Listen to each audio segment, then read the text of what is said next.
जी बीबी, आप कौन हैं, किससे मिलना है? जी हम साथ वाले कॉलेज से आए हैं। हमें मलिक इकबाल साहब से मिलना था।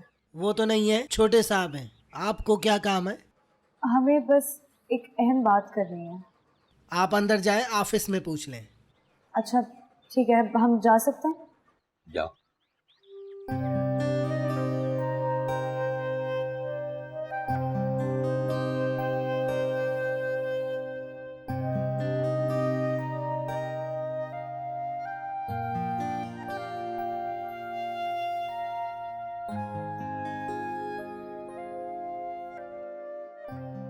जी मैडम, मैं आपकी क्या खिदमत कर सकती हूँ? जी हमें यहाँ के मालिक मलिक इकबाल साहब से मिलना था। कॉलेज के सिलसिले में कोई बात करनी है। सॉरी मैडम, वो तो नहीं है, कल आएंगे। पर अभी तो गार्ड ने कहा कि छोटे साहब अंदर आए। सिकंदर सर आए हैं, मगर आप उनसे नहीं मिल सकती, वो बहुत बिजी हैं। आप एक काम करें, कल परसों मुझे फ़ोन करके टाइम ले लें, फिर आ जाइएगा। क्या वो हमसे 2 मिनट भी नहीं मिल सकते? देखा ना, जब मैंने कहा था ना, यहाँ आने का कोई फायदा नहीं है। हमें बस कुछ ही देर का काम है, बस थोड़ी सी देर, ज़्यादा टाइम नहीं लेंगे सर का। ज़रूरी बात है। जी मैडम, आपको मेरी बात समझ में नहीं आ रही? मैंने कहा ना सर, इस तरीके से किसी से बगैर अपॉइंटमेंट के नहीं मिलते। आप हमसे तमीज से बात करें, आपको बात करने की तमीज नहीं है? जी सर, आपके कॉलेज से कुछ लड़कियां आई हैं, यहाँ आके बदतमीजी कर रही हैं, आपसे मिलना चाहती हैं। जी जा सकते हैं आप लोग।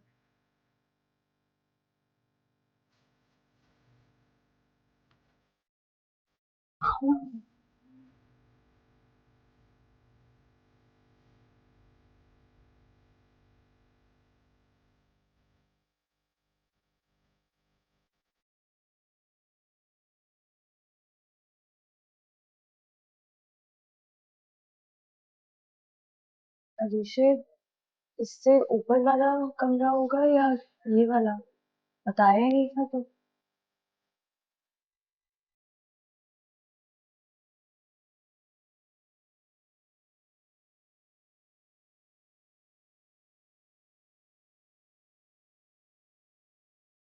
अस्सलाम वालेकुम सर।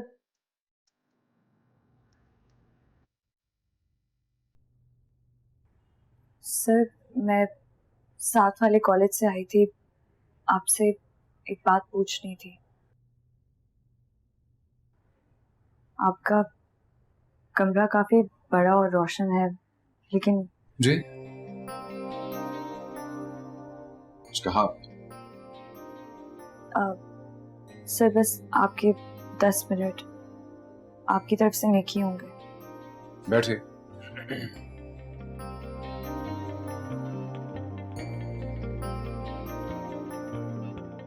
फरमाइए, लेकिन ये याद रखिएगा आपके पास एग्जैक्टली 10 मिनट है और आपका वक्त शुरू हो चुका है। सर मेरा नाम नजफ है, मैं आप ही के कॉलेज की एक स्टूडेंट हूँ। मुझे आपसे बस एक बात पूछनी थी। फरमाइए। वैसे आपकी तारीफ में 1 मिनट लग चुका है। सर ये प्लॉट, ये ज़मीन, ये कॉलेज सब आपका है, मैं जानती हूँ। आप जो चाहें कर सकते हैं, लेकिन शायद आपने यहाँ पर कोई फैक्ट्री बनाने का इरादा किया है। देखिए सर, दोपहर तक कॉलेज ख़त्म हो जाता है, लेकिन फिर पीछे हॉस्टल भी तो है। क्या आपको नहीं लगता कि फैक्ट्री के पोल्यूशन की वजह से वहाँ पे सारी लड़कियाँ मुतासर होंगी? मतलब इस मुल्क में कोई कानून मानता नहीं है, लेकिन ये तो गैर कानूनी है ना। आपके कहने का मतलब है कि आप, जो कि मेरे ही कॉलेज की स्टूडेंट है, ये कहना चाह रही हैं कि मैंने कानून तोड़ा है? सर ये बात आपको मुझसे नहीं, खुद से पूछनी चाहिए। शायद आपको ज्यादा बेहतर पता होगा क्या सही है क्या गलत है। नहीं, किसके सही और गलत की बात कर रही हैं आप? आपका सही या मेरा? चले, शुक्र है आपने ये तो कबूल किया कि आपने अपना कानून और सही और गलत खुद बना लिया है, चाहे उससे जितनी भी जानों को नुकसान पहुंचे।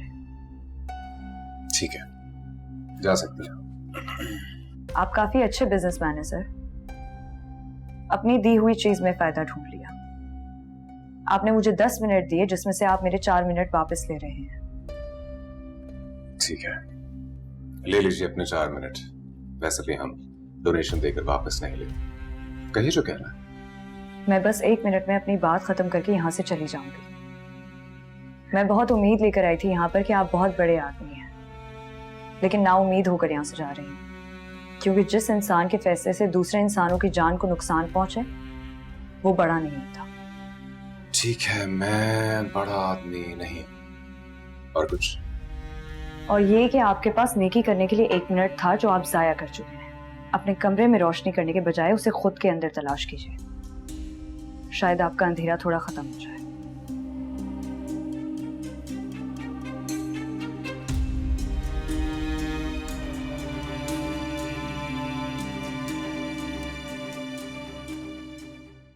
तुमसे कितनी बार मैंने कहा है कि खाना खाते हुए खाने के वक्त मुझसे ना उलझा करो, मगर तुमने तो अपनी आदत ही बना ली है, इसीलिए रिस्क खत्म होता जा रहा है हमारे घर से।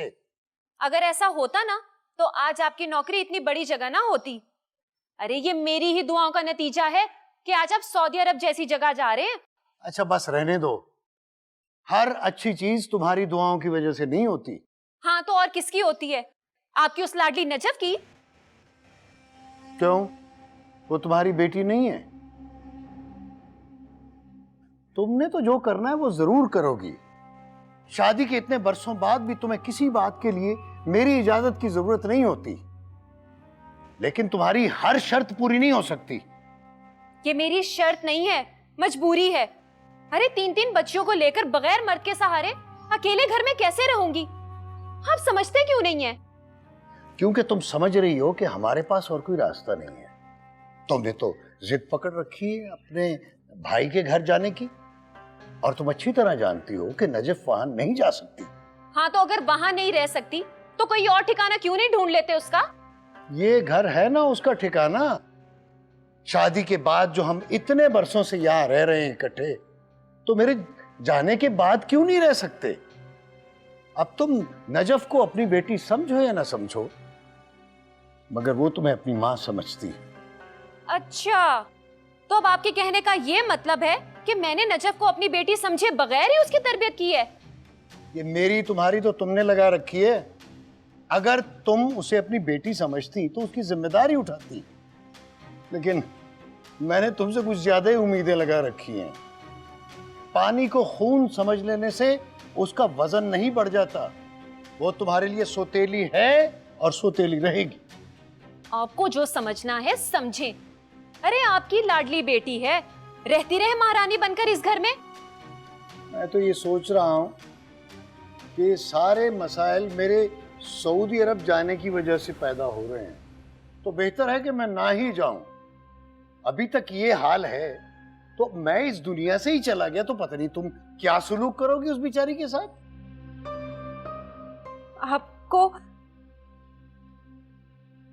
आपको ऐसे अल्फाज मुंह से निकालते हुए शर्म आनी चाहिए। खुदा ना खास्ता अगर आपको कुछ हो गया तो हमारा क्या होगा? वही जो तुम मेरी बेटी के साथ कर रही हो, उसे अकेला छोड़कर। तुम्हें तो अपने भाई की मोहब्बत पर, उसकी कुर्बानी पर बड़ा मान था। अब अगर तुम वहां जा सकती हो तो क्या वो यहां नहीं आ सकते? मेरा भाई मेरे लिए कुछ भी कर सकता है। आप शायद भूल रहे हैं, मेरे भाई का एक जवान बेटा भी है जो पहले नजफ के लिए रिश्ता डाल चुके हैं, और आपकी लाडली ने इनकार भी कर दिया था। अरे ये तो मेरा भाई इतना अच्छा है जो सब कुछ भूल गया और बुरा नहीं मनाया, लेकिन जवान लड़का और जवान लड़की एक ही घर में, और जालिम मोहल्ले वाले बातें बनाएंगे। और आजकल तो अनहोनी को होनी करने वाले बहुत हैं।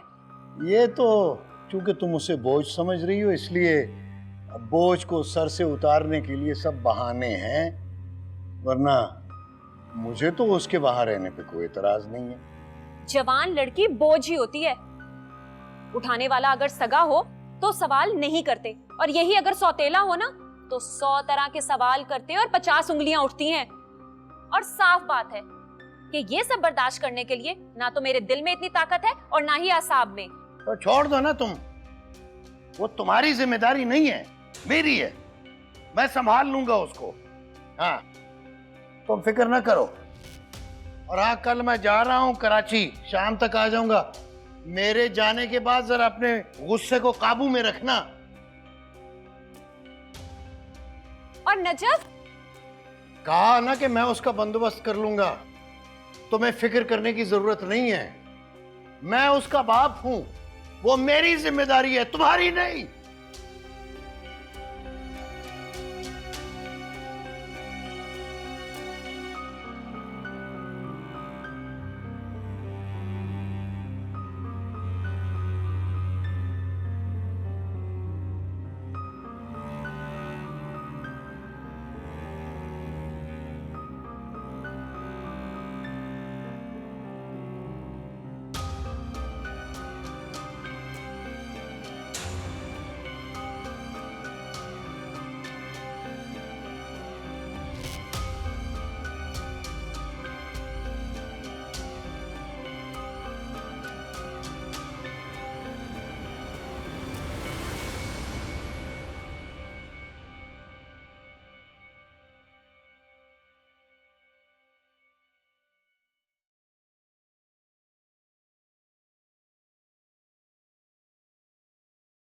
आपी, आपको पता है जब आप घर में नहीं होती हैं तो अम्मा अब्बा लड़ते रहते हैं। आज भी यही हुआ था। ऐसे नहीं बोलते, अम्मा और अब्बा दोनों परेशान है ना, इसलिए बस बात कर रहे होंगे। नहीं, वो हर वक्त झगड़ते रहते हैं। और आपको पता है, अम्मा कह रही थी कि वो हमें मामू के घर ले जाएंगी और आपको यहीं अकेले रहना पड़ेगा। आपी, मुझे नहीं जाना मामू के घर, वो बहुत डांटते हैं। मामू तो बहुत अच्छे हैं गुड़िया, और वैसे भी मामू अगर डांटते भी हैं तो प्यार में डांटते हैं ना। अगर हम वहाँ जा रहे हैं तो आप हमारे साथ क्यों नहीं चल रही? इधर आओ।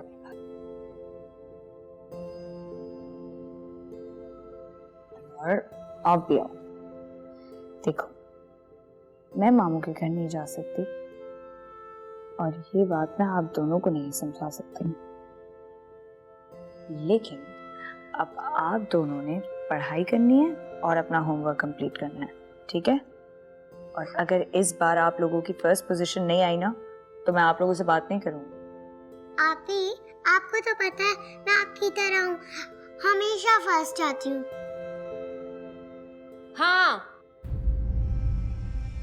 इनको भी बना देना अपने जैसा, ताकि ये भी सारी जिंदगी मेरा दिमाग वैसे ही पकाएं जैसे तुम पकाती रही हो।